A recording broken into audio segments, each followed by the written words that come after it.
My sister, who's 4 years older than me, she was 19, took a friend, Shelley, and I, and my sister Kim, went up to Jimbarella. It's a watering hole about 20 kilometres from Linda Downs.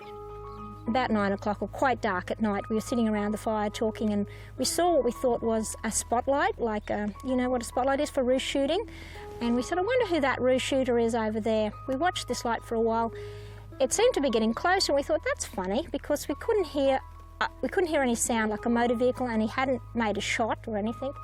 That's strange, and it seemed to be where we thought was fairly thick gidgee scrub. We thought, well, that's weird, but anyway.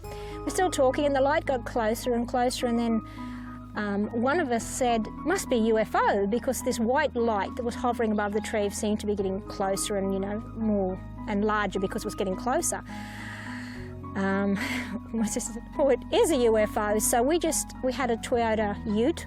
The three of us crowded in the front of the ute. We left our swags in the camp and we headed back to Linda Downs. We watched the light, which seemed to follow us for a while. By the time we got to the first gate, about 10k from our camp, it had more or less faded behind us. Growing up, you see that many lights and you hear that many stories.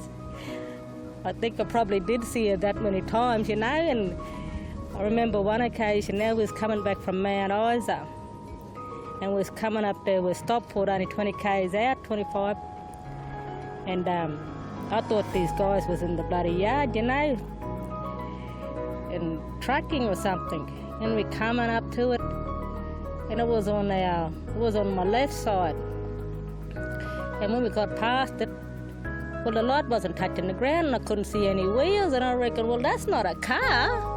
So I reckon we'll just keep going. And it sort of come across beyond and it bounced on our right side and followed us up. And I said, well, a car can't go through fence lines, so that couldn't be a car going along. And it followed us right up to lower limestone. And then he went back. And you know, a car, when he turn around and go away from you, you got a red tail light, eh?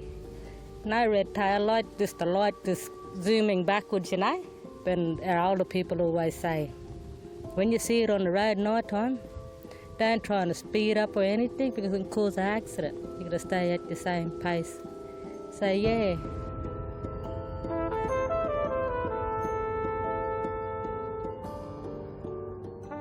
And what it is, you know, still none of the scientists can tell us that. You know, it's maybe, you know, I think it's probably some gases or, you know, there's uranium all through this country, and yeah, so we don't, yeah. It's when my wife and I were down at Mungarani, which is, 700 kilometres directly south of Boulia. We just stopped one evening, and then on top of the sandhill, there's this light came up and just looked like someone with a dolphin torch up there. And yeah, just bounced around up there for 5 or 8 minutes, and yeah, and we just sort of didn't know what the hell it was. We just sort of starstruck, and then yeah, and the next day I thought, oh, I'm going to go have a look. So I got up the top of the sandhill, which is fairly rugged on one side, and yeah, and up the top there, I knew there couldn't have been anyone there, but no, definitely there's no tracks, no nothing. It was just so it must have been the Min Min light.